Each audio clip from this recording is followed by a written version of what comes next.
sahirimdeki 27'den 6'yı 5'e düşürdüm. Barıp tekşirtirip gördüm hem.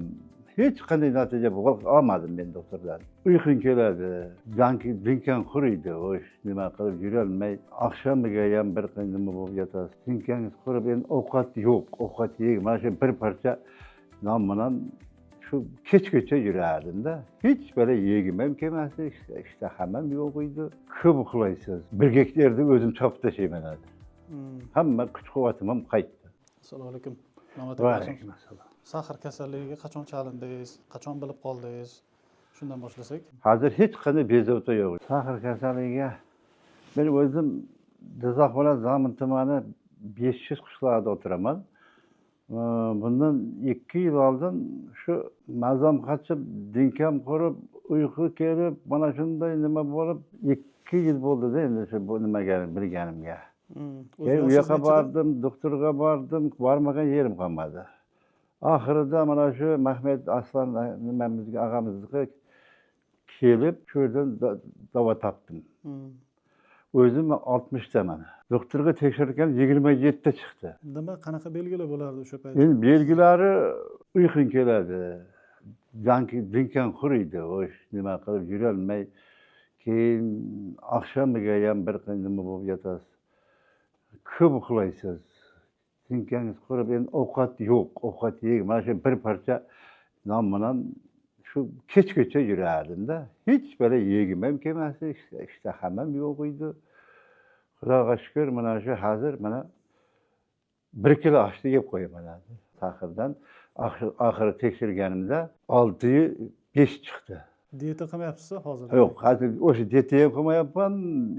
Qancha bo'ldi tuzalganingizga? Tuzalganimga mana 1 yil bo'ldi-da tuzalganimga. Hech qanaqa dori? Hech qanaqa yo'q. Hozir o'zim bir jana ko'rikdan o'tayin deb kelgan edim Mahmud og'aning oldiga. Hozir hech qanday bezovta yo'q, nimam yo'q. Insulin, qanaqadir dorilar ichmayapsiz? Yo'q, men o'sha doktorga aytayapman, doktorga tekshirtib, borib tekshirtirib ko'rdim ham. Hech qanday natija olmadim men doktordan. Bu yoqdan mana tabiiy o'simlik nimasidan davolandim. Buni ichdingiz-ku, dorini bizanikini. Bu qanchada effektini bildingiz? Bir haftada bildim. Bir haftada. Bir Nimalar haftada bo'ldi bir bildim. haftada? Nimalar Bir haftada o'sha ishtaham ochilib, ertalab turganda, namozga turganda tetik turib, shundan nima bo'lib ketdi. Demak, saharda 27 dan shunda 6 ga tushirdingiz. 6'yı 5'e tushirdim. Hozir hech qanaqa yo'q. Hech qanday nimam yo'q. Ishtaham ham yaxshi, uyqum ham yaxshi.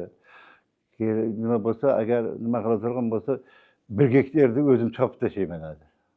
Hamma kuch-quvvatim ham qaytdi. Siz ko'p charchagan ekansiz-da oldin. Endi nihoyatda charchaganman.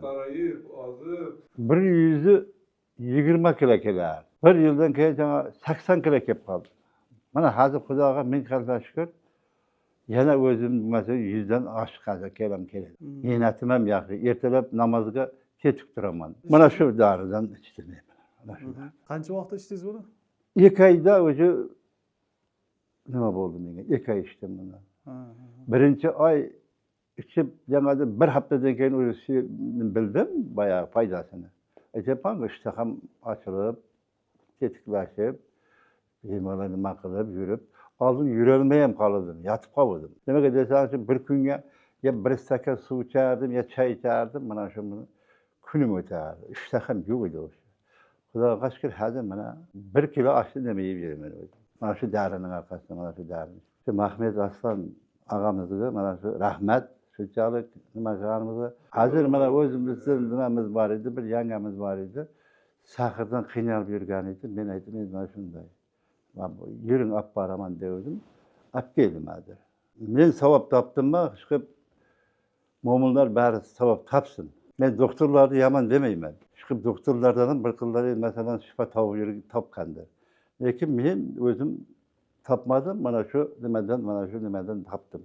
1 yil bo'ldi, mana shu sahirimdagi 27dan 6'yı 5'e tushirdim.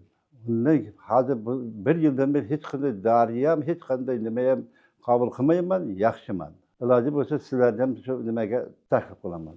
Rahmat Mahmud Aslan og'amizga. Shunchalik mana Turkiyadan kelib, Xudoga shukr, mana shu o'zimizning O'zbekistonda shunday savobli ish qilyapti. Rahmat shunchalik nimasiga.